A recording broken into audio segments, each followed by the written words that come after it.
Hello, Internet. It's Paul, it's Matt, the Dork Lords. We are here talking about Star Trek Discovery, Season 2, Episode 7, Light and Shadows. See, I can do that without giggling. Oh, you did, right. Yeah. You know, you probably trained with Spock to do that. She couldn't figure that out. She's like, ha, whoops, oh, crap. Illogical. All right, illogical. That does not compute. Yeah, we have some, we do see Spock. He is physically present. I'm not going to say he's mentally present in this episode, but they carry him around from place to place in this episode. Yeah. All right. Okay. The title of the episode's a little vague, but you had a good thought, which was perhaps the light and shadows regards the fact that our crew is phase shifted, and so they're seeing like phantom versions of themselves performing actions, you know, either in the past or the future. Or it could be the uncertainty of Spock's situation. Because light and shadows tends to evoke the idea of illusions, which also made me think of the Telosians. We're going to talk about all this, but we get this Talos 4 reveal at the end of this episode. The Telosians are the big head guys that are very psychically available, superior and can create illusions. Also, light and shadow. Maybe this refers. This is probably I'm saying something that's not there, but you've got what appears to be a future war with maybe a light and a dark side, and we're seeing the two different sides play themselves out in the past. But whatever. Okay. I mean, you get two sides of Spock, fighting against himself or whatever. There you go. And sure, yeah. You got the whole light and Sark darkness and of and the Amanda. Sure. And also you got the light and dark of the Section 31 or whatever, and And versus Discovery, and it's altruistic purposes. All right. So there you go. There's the title breakdown. And we're done. Okay. All right. So we open the episode. Another less than compelling voiceover thing that's very generic-y, but all right, so be it. That's their version of a Stardate. So Burnham realizes, we knew this from the last episode, she needs to go back to Vulcan. Yes. She's seen the events play out between Saru and his sister back on Caminar, and she's convinced that if she goes back to Vulcan, maybe she can learn some more secrets about Spock. Boy, did she ever. Yeah. That was very, it was like, woo! Well thought out. Yeah, Bonanza. There he is. Yeah, Section 31 never thought of looking there. Yeah, I know. Idiots. One thing that was a little odd was she says, as she's basically asking the captain for permission to disembark. Yes. And she says, I need to go back to Vulcan to talk to my mother and father. I haven't spoken with them in some time. I'm like, it was episode 3. Episode 3 wasn't that long ago. In terms of the time of the show, you probably talked to them maybe like 2 weeks ago. Yeah. And also, Sarek was this last season, right? So yeah. But remember the ship there, Amanda lands on the Discovery, comes in, they have a long conversation. Yes. That wasn't that long ago. No. Anyway, it was just weird that you was like, wait, is your memory going? Oh no, we're losing Michael Byrne. Anyway, I get it. She needed to go talk to her post the newer events of Spock's disappearance. Yeah, I thought it was interesting that for some reason they're like, why you Vulcan's like, why are you coming here? What's going on? Oh, yeah. Are you here because of Starfleet? No, this is a family thing. Oh, then you can come on. I know. That was hilarious. Like the security was very lax. It felt like, why are you here? I'm just here for a personal. Oh. All right, okay. Blow the shields. Why isn't she, as someone who's lived, as a part of their family already? Why would she be allowed? Yeah, so like, why does she have to say it's personal? Yeah. Go through the rigmarole. I'll jump through the hoops and say it's personal. How about that? Does that do with your fugitive brother? Does it? Does it? No. Good. Yes. No. All right. Maybe. So, again, there is a lot of red imagery anytime she's down on Vulcan. Like, we had that before with the red dress. Here we've got, like, these red trees. We've got, when they finally find Spock, Spock's in this little cave thing that's all red. Anyway, they're kind of really playing up the red angle. Red angle. Hey. Oh. Right. Okay. So, so there was a kind of an interesting moment here. So we'll carry on with the Burnham plot because there's two plots basically. There's the Burnham and Spock, and then back on the Discovery, there's a time rift that the crew has to deal with. So we'll stick for now with the Burnham Spock storyline. Sure. Okay. So she's talking to her mom. She can tell her mom is lying about not knowing where Spock is. Yes. Like, meanwhile, Sarek is in the house meditating. Yes. He's basically like astral projecting, trying to find Spock. Okay. What was great is I like the story angle. The fact that Spock is literally like 100 feet from him, but like in a little dome that they mention is protected from psychic. So, and the mom knows that. So the whole time he's been doing this for apparently days. And she's been standing there like, "Go get him!" She knows exactly where Spock is. He's right there. It was just like a kind of in-your-face moment. Basically, they have a really good relationship. Yeah, which is marvelous. They're just a match made in heaven. Yes, they love each other. So they come off as very dysfunctional, and so but eventually Michael Burnham gets the lowdown on Spock's location. She goes to this little cave. Her mom takes her there, and it sounds like a temple, I guess. I don't know what technically it is, but anyway, he is. Kind of quoting Vulcan scriptures and then citing these group of numbers, these 6 numbers over and over again. Yes. And eventually, Lewis Carroll. Correct. So, right, the mom, Amanda, mentions how she used to read Alice in Wonderland. Well, we know that she read it to Michael Burnham, but before that, she also read it to Spock, tried to give him... Great for kids. Great for kids. And so, upon mentioning that, we hear Spock start to talk about mentioning Lewis Carroll phrases. So it sounds like he's taken in what she said, and he's now, he's trying to communicate with them. Although he's got some kind of a mental block that keeps him from like an aphasia or something. They do mention he's got this Vulcan version of dyslexia that apparently Amanda had more or less dyslexia. And then she passed it on because he's a half human, and so it's something that Vulcans don't tend to. It might have been, she might not have it as well, but it was in her genetic line. Yeah, right. Now I don't, because eventually the little mystery reveal is like, oh, the numbers are backwards because he has dyslexia. Yeah. I don't think that's really the way dyslexia works exactly, but I'm not gonna. No. I'm over my skis when I'm talking about dyslexia, but I don't think that it's a simple, you reverse the numbers and that's how that works. But whatever. It's just fun. Interesting. Like, I've looked everywhere, but I guess she's not into information technology, I guess. Or let me try it the other way. Yeah.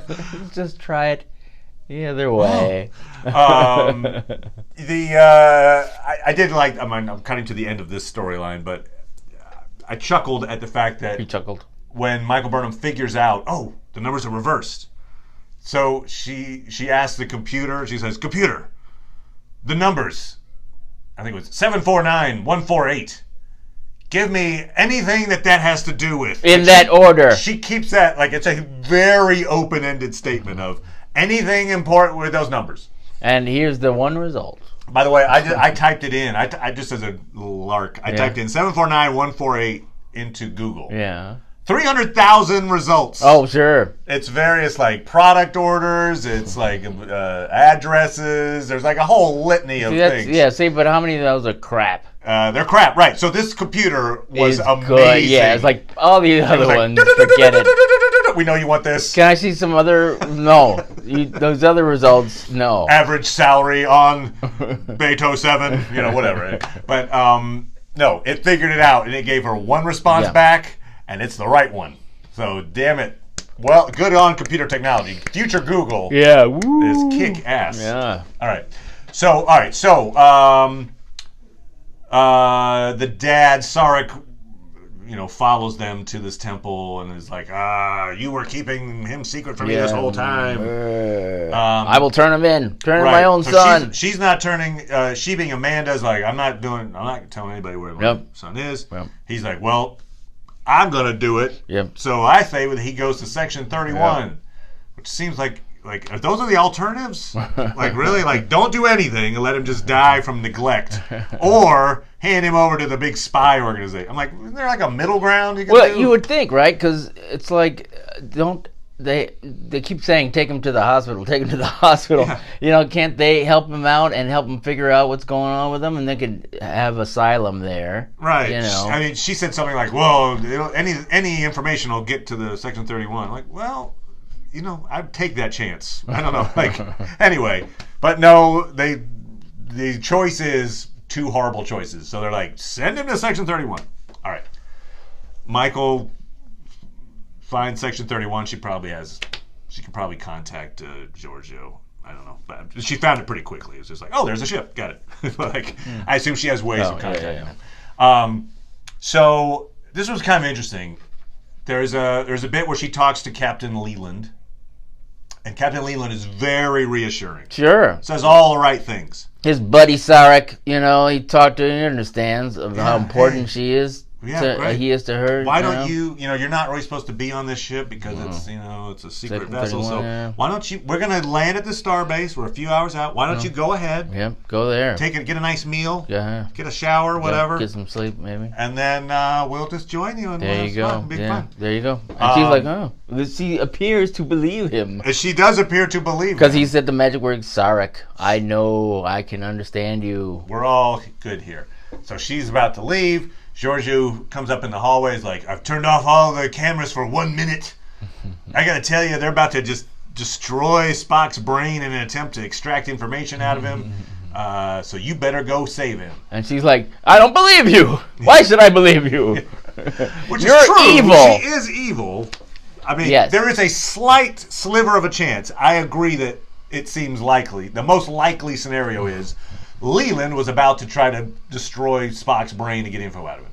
There's a possibility that it's more of a Giorgio's plan, that she's playing some kind of long con, and she told Burnham to save Spock because whatever her reasons are, but it actually wasn't that Leland was about to kill him.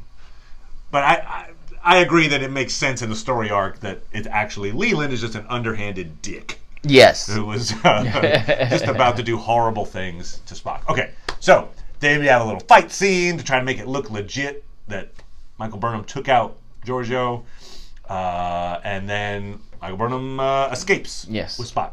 They go searching. She does the old hideout on an asteroid. She's been watching Star Wars. That's right. And so then gets away, does a little number trick, tells them Talos 4. And they're heading off to Talos 4. And so Talos 4, very important in Star Trek canon. It was, the planet in the pilot episode, the original pilot episode. Yeah, the original. And then it was mentioned later on in the original series, The Menagerie, one of the only 2-part episodes of that time. Anyway, it's where the big head guys live. Yeah, big head guys. The big head illusionists. So, in this situation, canonically speaking, I know when we talk canon in this show, it's a little weird, but Spock and Pike have already been to Talos 4. Like, I think about 3 years before what's happening in the show, the events of the show. Sure. So they were there, they saw the Talosians, and they left. We know that in another 10 years or so, after Pike has some horrible accident, that Spock works with the Talosians and basically brings Pike back to Talos 4 to let him live out a life in fake bliss. Yes, exactly. You get your fake bliss. Get your fake bliss on. Meanwhile, though, that planet is quarantined, and that's kind of where, don't go to Talos 4, boo. All right. So my thought is, especially after seeing the trailer for next week, which we do see the Talosians. We do. Hello. We see them. I can't fit through doors. I think the idea is that Spock, it's not a Talosian plot to bring them there. or the Telosians aren't the Red Angel making illusions of a Red Angel or something like that. I think it's just Spock, with his previous experience with the Telosians, knows that they have very strong psychic abilities. And he, while he can't talk and explain what's going on, he knows, hey, if you can get... He does this with pinchers. That's the original Vulcan. Oh, he is crazy. Pincher. Look at him doing that. Pincher face. We need That was somebody crazy. to look at his Crazy. mental facilities. He knows that if he can get to Talos 4, they can either fix him, help him, or at least help describe the information that's in his head to Michael. And so it's all been his attempt to fix himself. Hey, Michael, take me to Talos 4. I know that those folks there can help. And that's what that, I believe, is happening here. She'll get to the planet. The Telosians will meet them, go, oh, that guy, I remember him. Cool. Oh, he's got problems? And then he's fine. Yeah. Or whatever. All right. Anyway, so that's kind of, I think, where that's going. Anything else about that storyline that we need to cover particularly? Well, all the Section 31 crap. Well, right. Okay, what in terms of... Oh, right, that we hear... We see Georgiou, and we hear that Georgiou reveals to the damn captain when she tells him that the thing is wrong, that, the captain's responsible for the death of Michael's parents. Info drop, right. Yeah. So we see... And actually, in the trailer for next week... it's one of the things where, like, show me what he sees, I think is what Michael says. Yeah. And so she's getting visions. One of those visions looks like it's a little girl and there's explosions happening. I think it's... Now, whether it's the day her parents died or the day that the Logic extremists attacked, I'm not sure which. But we're seeing some elements of her past childhood. But yes, apparently Leland, and he agrees. He's not like, no, I didn't. so he yes-anded. He yes-anded that. Very good. He went to improv class. With Tilly. Yep. Hey. They were both there. She did the Second City program. So my question is, in other words, did Section 33 assassinate Michael's parents specifically? Or did they cause a conflict that, as a collateral damage, Michael's parents died? So those are two very different things. They are. I don't know. I feel like if they caused collateral damage and Michael's parents died, it wouldn't be, in Leland's mind, that big a deal. I mean, he'd be like, well, yeah, I'd rather them not be dead, but it happens. War, it's hell. Right. As opposed to, oh yeah, there was a directive and we had to kill your parents. Like that's, and why would they try to kill our parents? So that, I guess that's more intriguing, and so maybe that's what it comes down to. Although it also occurs to me, if this, they're trying to make a spin-off. Yes, right? This Section 31 spin-off. It's going to be if they make them the ultimate evil organization, oh yeah, we killed the hero's parents and we assassinate people and we're trying to, grab this time travel gear to make our own future. I don't know. I mean, they could make them really sinister. They already are going about making them really sinister. Is that a show you want to see? Well, one thing or is that, we know is supposed to come is that, Section 31 didn't even exist in the original series. Correct. So it's something that was revealed to be kind of more secret. Not like, there's a Section 31 officer on every ship. So... I feel like this is retconning that and saying... You're suggesting that maybe they go away for a while, or Section 31 is disbanded and then it comes back later, and so during the original series there is no Section 31. Yeah. Is what you're saying. Or that's when they were doing that. The whole process of, okay, we're going to just really be quiet now. I got you. Okay. We're going to be far more covert than we were before. I'm just thinking they're not making them out to be good guys that you want to root for on a regular basis in a TV serial. That's all. Well, we don't know what the objectives is of what they were doing with the, where it's supposed to be. The idea is that we're willing to do the stuff that, the good people won't do. Right. But as long as their objectives are things that the, Federation would approve, and that could be a reason why they exist. I mean, maybe try to hit like the Firefly angle, like morally gray, but we like them. Yeah. I don't know, but it seems like they're going more like morally dark. Anyway, but whatever. Well, except for George, we don't who's know like, a lot. you know, like trying to, you know, who's like She the is, good although guy. She's pretty evil, right? She's the one like, oh, look at this, is bad. So yeah, that is that side of things. On the ship, there's this. They're still at Caminar. They're investigating the residual tachyon radiation left over from the Red Angel's beacon. Yes. That has disappeared, obviously. Oh, and for the reason why they want to be able to hopefully tell where in the future it's coming. Right. They're convinced now that it's time travel. Yep. They've mentioned it. They're not even asking the question anymore. Like, Nope. it's a suit. It's a person in a suit. Yep. Because the technology is beyond our ken. Yes. So Or Barbie. Or Skipper. I think she was like Barbie's friend. Okay. All right. It's a show about Barbie. Okay. So at the spot where the beacon used to be, a rift in time-space opens up. Yes. And they send a probe out to investigate it. Probe disappears. So they do the next best thing: send live humans at it. I mean, that's the tradition of Star Trek. It is. But woo! It's good for a show because you want to have your heroes interacting with problems. But in terms of actual, like if you were running a ship, it seems like one of the least safe things you could do. Oh, there's a rift in time. All right, let's just get a kind of a vaguely protected shuttle and put 2 people on it and send them at it. Like, no, don't do that. Anyway, they do. The 2 people on the shuttle are the captain, which again, that's a Star Trek thing. It is. But damn it, that's just such a horrible idea. But the captain and Ash Tyler. Okay. This is one of those things where, like, they went into the situation not trusting each other. But through the heat of battle, they became friends. That's kind of that thing of like, I don't trust you. I don't like you.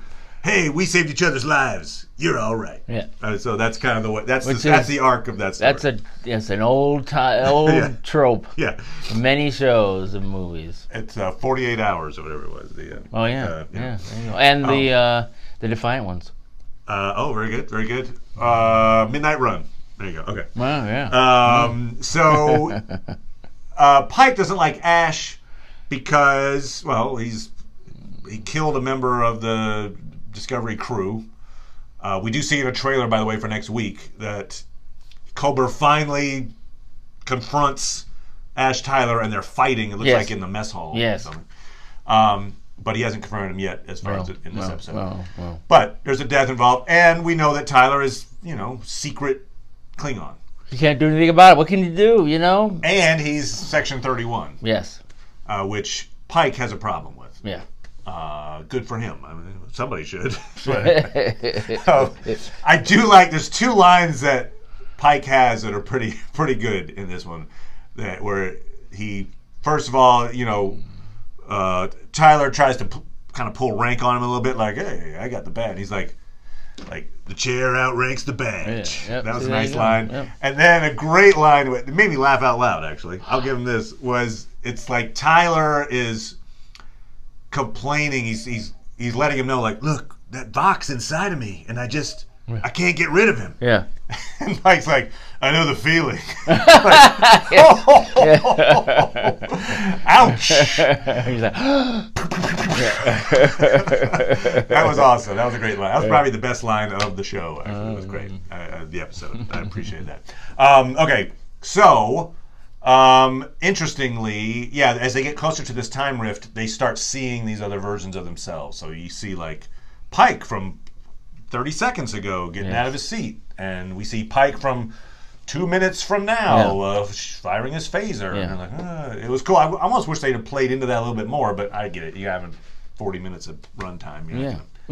What just more time bits you wanted? Yeah, or like maybe them using that to their advantage a little more. Like, wait, if I can see myself in there, then I'll know that I should have pushed this button. I don't know, something like that. Wow. Okay. Okay. Anyway, meanwhile, there's a whole bunch of technobabble with the mycelial network, and Stamets and Saru and Yes. Tilly are like, Yes. technobabble, Yes. fix it, got it. Yep. And so they fix it. Yep. There you go. But meanwhile, very interestingly, the probe comes back. Yes. It is now 500 years old, Yes. and it's like one of the sentinels from the Matrix. Yes. And it latches itself with the little spider octopus legs onto the ship, and then it gets in, and then it attacking them. Meanwhile, it sends a decoder, I don't know, USB drive to get all the info Yes. from the shuttle / the Discovery. On the Discovery, they're noticing, oh my God, it's taking all this data, which you mentioned. Maybe one of the reasons for this data breach is to get all of that info from that ancient vessel, the 100,000-year-old ship that they just took all the info from. Might be useful to some future organization, so perhaps that's what the data breach is for. But the other side benefit to this other culture, we'll say, is that it seems to, in like a computer virus, affects our cyborg, I will call her. I'm not sure what she is. But, Arium.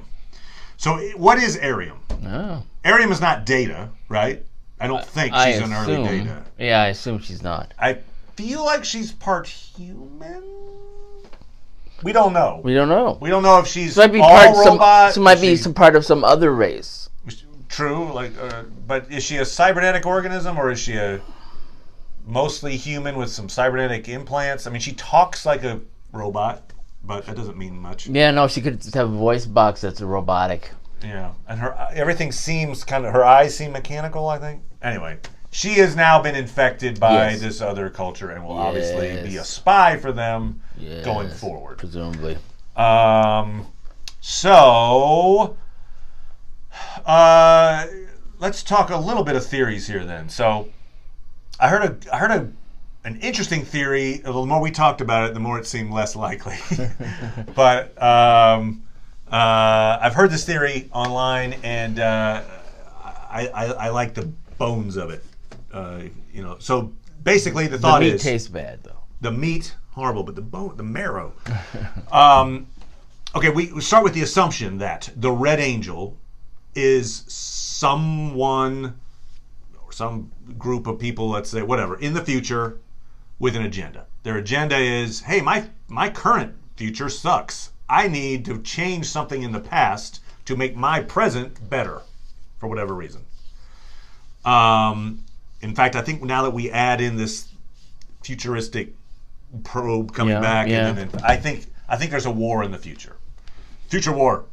Temporal war, which I think was an Enterprise thing. I don't know. I'm again over my skis on that. But in any case, there is, I think, a war in the future. The Red Angel's on one side. Whatever the other side opened up this time rift and sent this probe back. I think what that happens is the other side, so the Red Angel showed up on Caminar. Wow. In the future, this other side that's apparently winning the war over the Red Angel, because the Red Angel seems to be wanting to change so let's say this other side's winning. We want to keep things the way they are. Wait, this person has gone to this spot. Let's go and investigate. And so after the Red Angel leaves, this other side shows up, and now all this dealing with the time rift and the probe is dealing with the other side in this war, potentially. All right, so that's, I think, what's happening in the future, perhaps. So, Red Angel is trying to change the past, but it seems like wherever this suit is and stuff like that, it seems like it's got limited capacity. And we haven't seen Red Angel just walking around for weeks at a time. They show up for 30 seconds, try to, do what they can. It seems like they can't even talk, probably. Yeah, well, so you know what? Do this, do that. Yeah, we're not even sure how. That would be very helpful, as opposed to. We're not sure how the Red Angel, for instance, convinced Spock to know where Michael Burnham was. Right. But somehow, maybe drew it. I don't know. But it seems like there is a limitation. It's not just, I can go back in time and do whatever I want. I got this. So this person has figured out, okay, I need this series of events to occur that will then change the future for me. Yeah. One of those events, perhaps, is keeping Michael Burnham alive. That perhaps Michael Burnham, as a child, when these logic extremists attacked on Vulcan, perhaps that actually in one timeline she died in that attack. So Red Angel goes to that spot, goes to that time. They knows, oh, Michael Burnham's over here, and you need to find her before the logic extremists do. Convinces, I guess maybe the easiest person to convince is this kid. I don't know why you go the kid and not maybe the mom, but whatever. Convinces Spock where the info is and saves Michael Burnham's life. So now Michael Burnham is on a trajectory. Michael Burnham then, not on purpose, but starts this Klingon war. There's a war that comes up. She's the one that saves the day when the mycelial network, the spore drive. The first spore drive experiment is a horrible failure, but she kind of is like, oh, it's a tardigrade, blah, blah, blah. And she convinced, she's the reason that they even continue spore drive work on the Discovery. So that means the Discovery's in play. And I think that would be important if this future entity has like, oh, I need a series of 7 or more things to happen. And they're all spread out across the galaxy. I need something that can go from point A to point B quickly.